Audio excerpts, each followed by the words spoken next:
Oke, di sini aku menjelaskan terkait reaksi kimia. Reaksi kimia. Jadi apa sih sebenarnya reaksi kimia itu? Reaksi kimia itu adalah pembentukan zat baru ya, pembentukan zat baru dengan memecah dan membuat suatu ikatan kimia yang baru,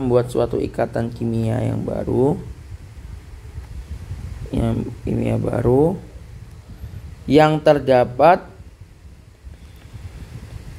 perubahan atom penyusunnya gitu ya, perubahan atom penyusunnya itu. Nah, contohnya apa? Kembang api ya. Kembang api itu adalah salah satu contoh dari reaksi kimia gitu kan ya.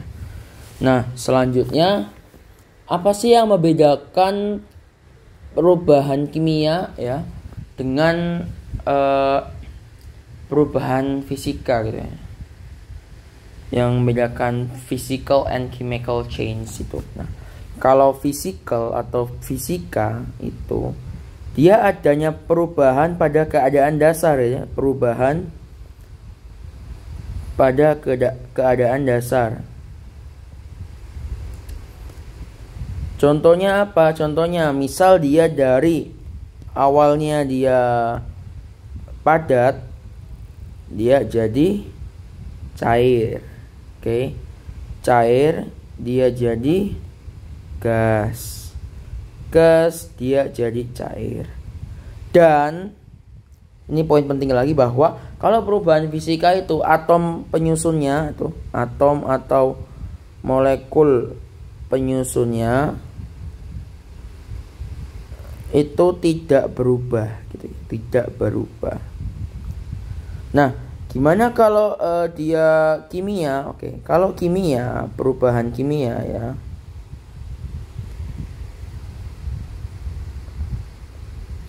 Kalau perubahan kimia itu pasti adanya pembentukan substansi baru ya kan.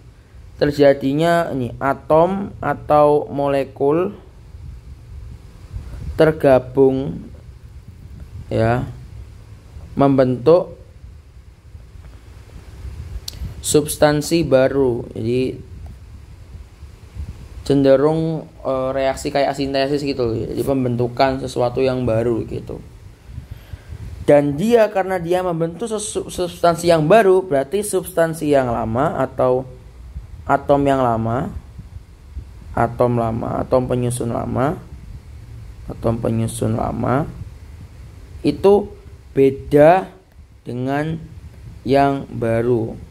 Nah, karena dia beda dengan baru, yang artinya bahwa kalau perubahan kimia itu atom atau molekulnya itu terjadi perubahan. Jadi terjadi perubahan atom atau molekul. Jadi perubahan penyusunan atom atau molekul gitu. Jadi perubahan atom atau molekul itu cirinya dari perubahan kimia. Dan itu bedanya. Kalau perubahan fisika itu nggak bakal ada perubahan atom. Jadi atomnya itu tetap aja, atau molekul tetap aja. Yang berubah cuman pada keadaan dasarnya doang. Yang awalnya dia padat jadi cair jadi gas jadi cair. Tapi kalau perubahan kimia dia berubah total, karena kita akan membentuk suatu substansi yang baru, yang dimana pembentukan substansi yang baru berarti terjadinya perubahan molekul di dalam diri substansi itu. Jadi terjadi perubahan itu. Jadi yang dimana bahwa substansi yang baru itu akan berbeda dengan substansi yang lama gitu. Oke. Nah, lanjut. Pada reaksi kimia kita akan mengenal yang namanya adalah reaktan dan produk ya kan.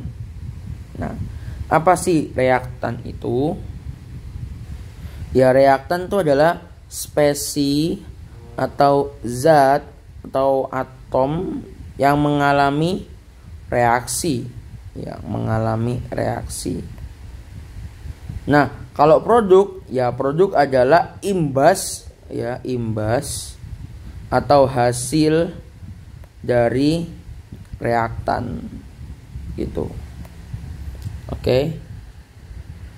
Nah, jadi reaktan yang mengalami reaksi atau yang memulai suatu reaksi. Contohnya apa? Contohnya bisa kita lihat pada pembakaran gas metana, ya kan? Bakaran gas metana yang dimana CH4 kita bakar, berarti kan kita menggunakan oksigen, akan menghasilkan karbon dioksida dengan air. Ini kita setarakan 4 berarti 2 ya, terus ini pasti 2, O-nya 4 juga, O-nya 2 tambah 2 4. Oke, udah setara. Gini, berarti yang mana reaktan, yang mana produk? Ini adalah reaktan. Ketika metana bereaksi dengan oksigen akan membentuk produknya. Ini adalah produk. Gitu ya. Nah, apa sih ciri atau bukti adanya perubahan kimia gitu kan ya? Apa sih ciri yang mendasari perubahan kimia? Yang pertama adanya perubahan warna. Misal contoh besi yang awalnya dia Fe2 plus menjadi Fe3 plus ya. Contohnya Fe2 plus yang dia semula warnanya hijau, ketika dia teroksidasi atau dibiarkan dalam udara, berarti kan dia akan teroksidasi, akan membentuk warna coklat gitu ya, warna coklat gitu.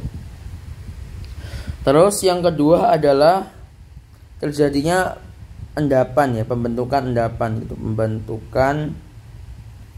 endapan ya, adanya endapan. Terus yang ketiga adanya pembentukan gas, yang kayak tadi proses pembakaran itu terbentuk gas karbon dioksida ya.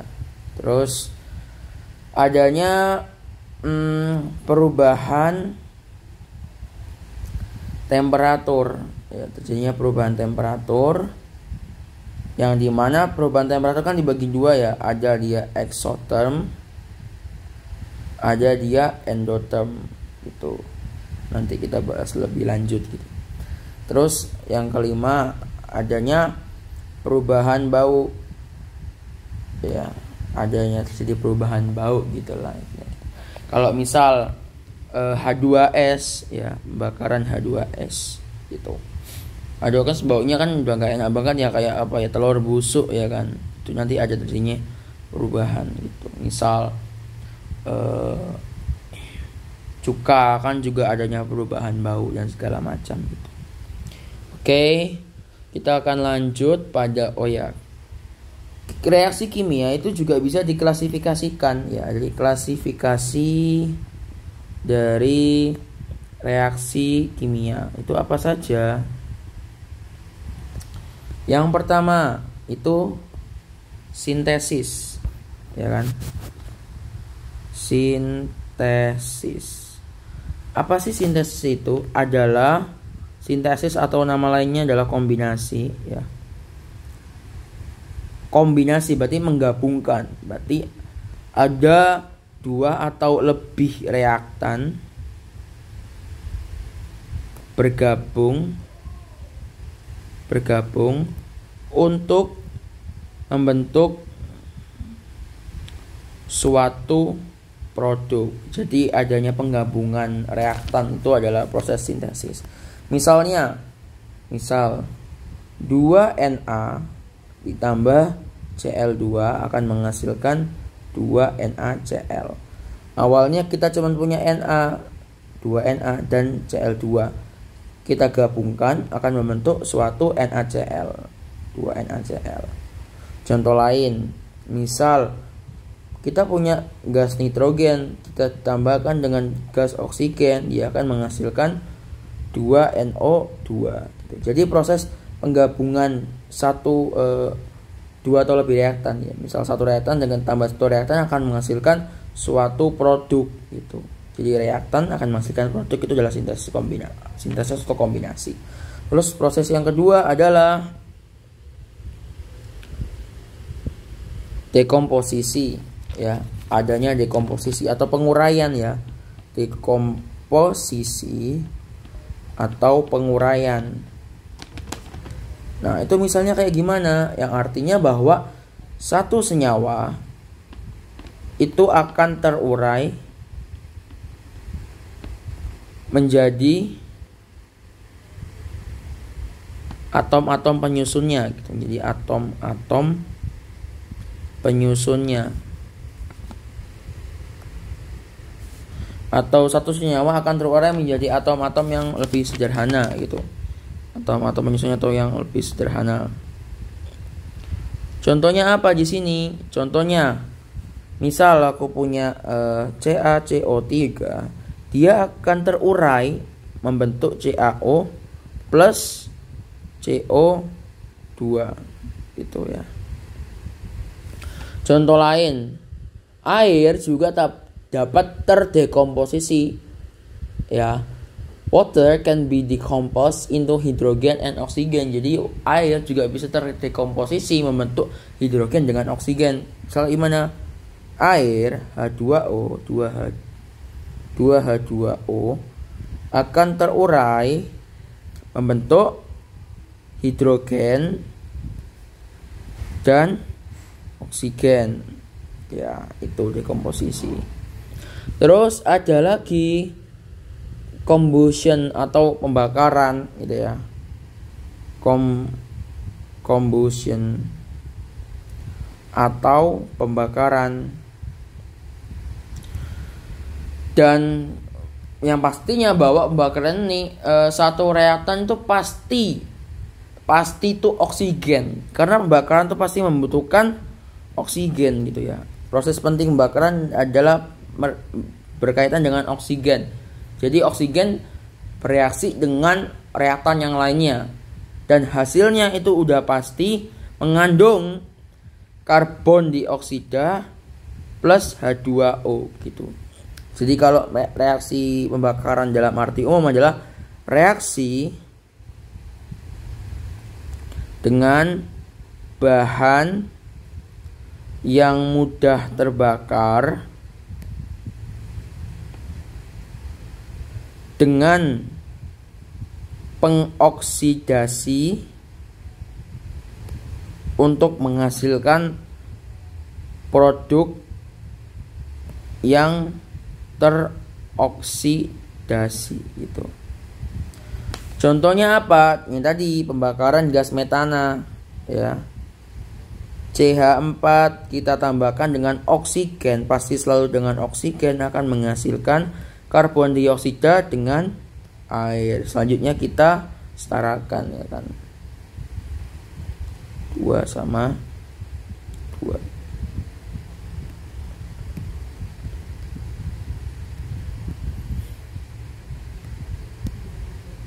Gitu. Oke. Selain yang aku sebutin tadi, juga ada namanya reaksi substitusi ya. Reaksi substitusi. Ini ada substitusi. Substitusi berarti penggantian ya, atau perpindahan ya, penggantian gitu. Contohnya adalah misal Zn ditambah dengan CuSO4 ya, dia akan menghasilkan ZnSO4 plus Cu. Jadi SO4-nya ke sini. Perpindahan atau penggantian gitu. Ini ada reaksi substitusi tunggal. Terus ada juga reaksi substitusi ganda. Reaksi substitusi ganda.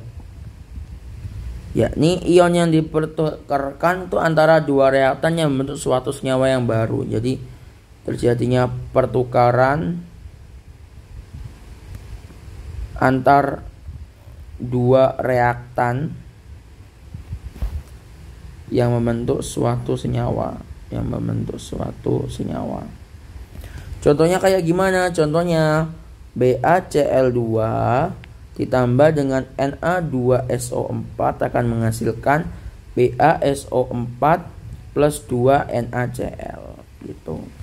Jadinya pertukaran kan, BaCl2 Na2SO4, Ba dengan SO4, Na dengan Cl. Ini pertukaran ganda gitu. Oke, selanjutnya adalah nih, faktor yang mempengaruhi reaksi kimia, ya kan? Jadi faktornya apa saja? Yang pertama sudah pasti konsentrasi, ya kan? Ya, pasti konsentrasi itu.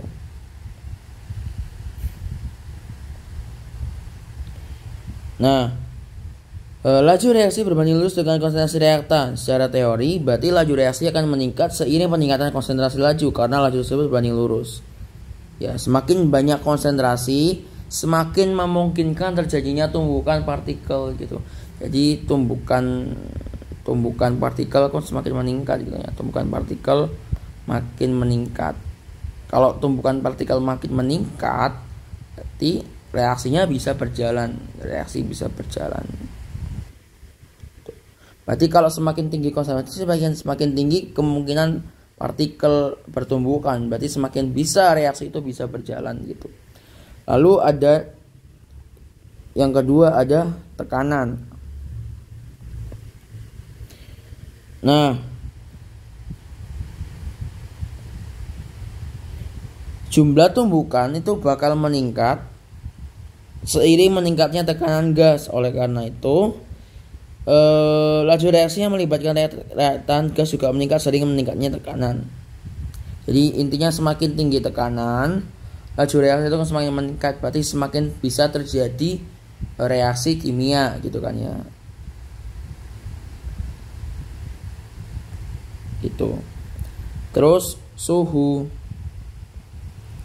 Nah, suhu ini semakin kita meningkatkan suhu, berarti energi kinetiknya itu juga bakal meningkat. Berarti yang dia juga akan menyebabkan tumbukan efektif. Berarti ya tumbukannya itu semakin sering terjadi gitu kan ya. Jadi semakin tinggi suhu semakin bisa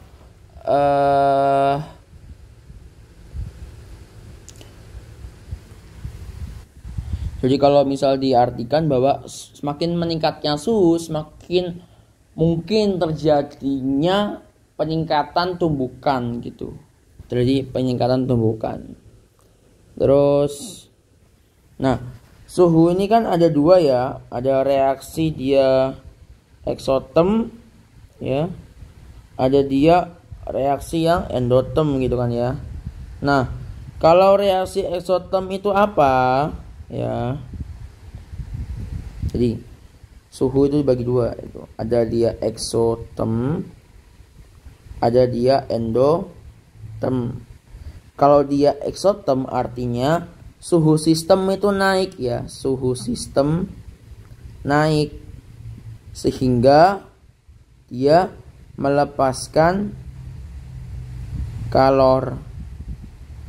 Nah, kalau dia melepaskan kalor lingkungan itu berarti suhu sistemnya naik. Jadi eksoterm itu ketika suhunya naik gitu ya. Eksoterm ketika suhu naik. Itu eksoterm. Tapi kalau endoterm terjadi ketika suhunya turun.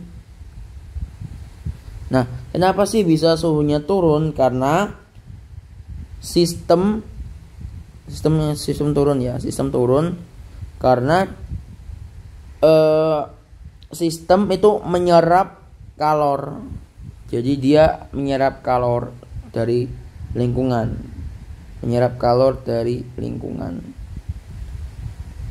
Kalau dia menyerap kalor dari lingkungan berarti dia endoterm karena suhunya diturunkan. Kalau suhunya dinaikkan berarti dia akan melepaskan kalor ke lingkungan. Gitu ya. Oke. Selanjutnya adalah ketinggalan, Bro. Luas permukaan.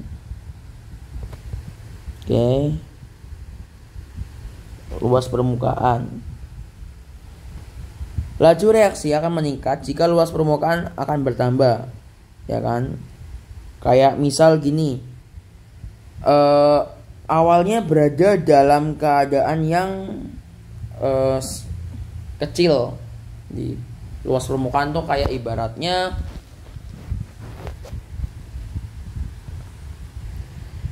misal di sini aku punya sesuatu permukaan dan dia tuh besar. Ini ada partikel. Jadi semakin banyak partikel yang di sini kan dia bisa bertumbukan antara satu sama lain ya. Semakin banyak tumbukannya yang terjadi karena luasnya permukaan tersebut. Jadi permukaannya semakin luas, semakin besar tuh berarti semakin banyak terjadi tumbukan. Ketika semakin banyak terjadi tumbukan berarti semakin bisa reaksi itu berjalan gitu. Laju reaksinya semakin cepat ya kan. Tapi kalau misal luas permukaannya kecil, sempit, ya yang terjadi tumbukannya cuman dikit gitu. Jadi semakin lebar luas permukaan itu dia akan semakin bisa cepat bereaksi gitu kan, semakin cepat lajunya. Kalau muatannya permukaannya kecil ya semakin semakin lambat lah reaksinya gitu. Oke, selanjutnya ada katalis ya kan. Yang dimana bahwa katalis itu suatu zat yang mengubah laju reaksi ya. Zat atau spesi yang mengubah laju reaksi tanpa bereaksi atau tanpa dia ikut bereaksi, tanpa dikonsumsi, tanpa ikut bereaksi. Katalis ini meningkatkan laju reaksi dengan menyediakan, dia itu kayak nyediain jalur alternatif gitu loh ya. Jadi dia nyediain jalur alternatif dengan energi aktivasi yang lebih rendah. Jika katalis dapat menurunkan energi aktivasi, ketika energi aktivasi diturunkan berarti dia bisa ngebuat bahwa reaksi itu bisa berjalan loh dengan cepat karena dia udah nurunin EA-nya, energi aktivasinya, berarti reaksinya bisa berjalan dengan cepat. Jadi dia sama kayak menyediakan jalur pintas nih. Oh, misal jalur dari sini ke sini macet. Oh, aku sebagai katalis harus membukakan jalan yang baru sehingga aku entah melakukan apa gitu, manggil polisi atau tentara segala macam buat ngasih aku jalan yang baru. Atau kamu misal pergi ke jalan-jalan tikus gitu. Itu contoh dari penerapan katalis. Biasanya katalis tuh kayak enzim gitu. Terus di reaksi kimia ini juga ada namanya the mass of reactant and product are equal atau hukum kekekalan massa, Lavoisier. Ya. Law of conservation of mass. It states that in a chemical reaction atoms are neither created nor destroyed. Antoine Lavoisier. All atoms present in the reactants are also present in the product. Jadi kayak misal atom lama itu hasil reaktan tuh sama dengan hasil produk gitu. Jadi hukum Lavoisier atau hukum kekekalan massa ya itu menyatakan bahwa massa zat dalam keadaan tertutup ya. Massa zat dalam keadaan tertutup baik setelah atau baik setelah atau sebelum bereaksi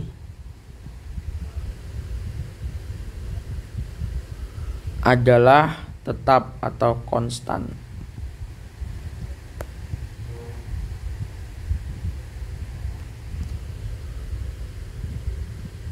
Dan juga ada pernyataan yang lain ya mengenai kemungkinan di mana massa itu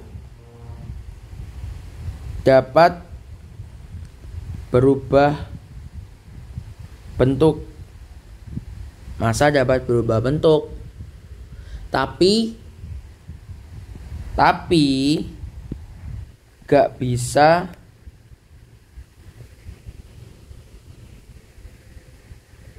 diciptakan atau dihancurkan. Contohnya apa sih? Contohnya misal kayu yang dibakar.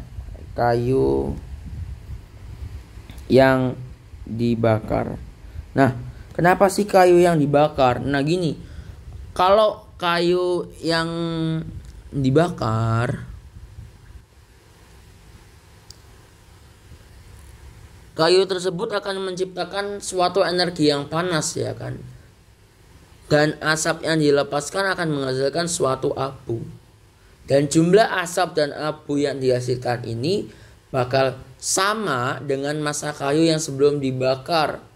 Meskipun kayu itu mengalami perubahan bentuk ya kan. Massa dapat berubah bentuk tapi nggak bisa diciptain atau dihancurin gitu. Jadi kayak misal contoh lain, lilin yang sedang menyala gitu. Coba kalian bandingin lilin yang belum dinyalain dengan lilin yang sedang menyala. Kalau misalnya kita perhatiin, lilin yang sedang menyala itu jumlahnya bakal berkurang ya kan. Tapi sebenarnya lilin tersebut tuh nggak sepenuhnya berkurang, nggak sepenuhnya ngilang gitu, karena lilin ini berubah jadi gas atau uapnya gitu loh. Dan karbon dioksida dalam hal ini lilin mengalami perubahan bentuk, tetapi massa dari reaktan itu bakal tetap sama kayak produk. Contoh lain, air yang mengendap, air tanah mengendap itu.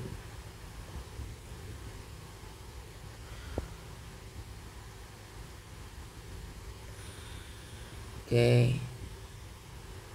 Jadi sigma massa reaktan sama dengan sigma itu jumlah massa reaktan akan sama dengan jumlah massa produk. Itu adalah hukum Lavoisier gitu ya. Jadi tetap sama, hukum pergerakan massa perubahannya tetap sama gitu. Nah, di dalam reaksi kimia kita juga mengenal namanya adanya nih energi ikatan, atau dalam bahasa lainnya adalah bond energy. Yang dimana energi ikatannya adalah sejumlah energi yang diperlukan untuk memutus dan menggabungkan suatu ikatan kimia. Nah, di energi ikatan ini terjadinya suatu pemutusan dan penggabungan. Kalau dia proses pemutusan, itu biasa kita kenal dengan apa? Endoterm, ya kan? Endoterm. Karena apa? Karena memutuskan berarti kita perlu kalor, kita perlu energi, perlu kalor, gitu kan? Endoterm, endoterm. Nah, endoterm dia perlu kalor, berarti kalau perlu berarti kan menyerap kalor, perlu atau menyerap kalor. Nah, kalau proses penggabungan kita kenal dengan eksoterm. Karena apa? Karena kita membebaskan membebaskan kalor atau melepas kalor gitu ya.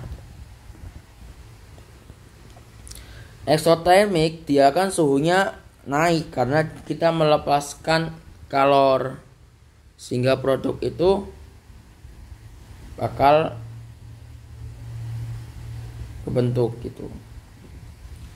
Nah, contohnya adalah roket ya, kayak Space Shuttle on take off, white cloud of water vapor are formed. Jadi perlu itu ya, eksotermik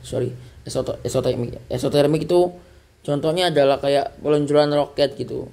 Roketnya meluncur, dia akan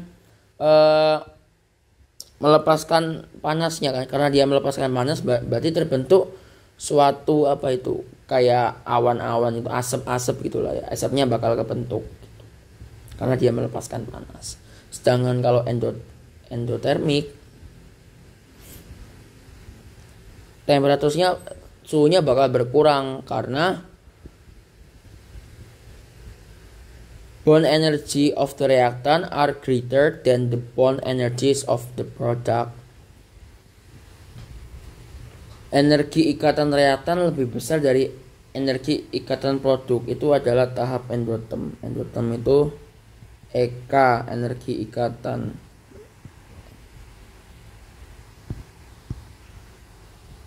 Energi ikatan reaktan itu lebih besar daripada energi ikatan produk gitu. Oke. Nah, dan semua reaksi endotermik itu terjadinya absorpsi energi atau penyerapan energi ya gitu ya. Contohnya apa reaksi endotermik itu? Misal fotosintesis. Jadi tumbuhan akan mengabsorpsi, menyerap energi dari matahari sehingga akan membentuk suatu karbon dioksida dan air. Air menjadi oksigen dan glukosa gitu. Ya. Energi itu bakal disimpan dalam bentuk glukosa yang bakal kita gunain untuk kebutuhan sehari-hari. General formulanya kan 6CO2 tambah 6H2O kan membentuk C6H12O6 plus 6O2 gitu. Itu sih. Ya.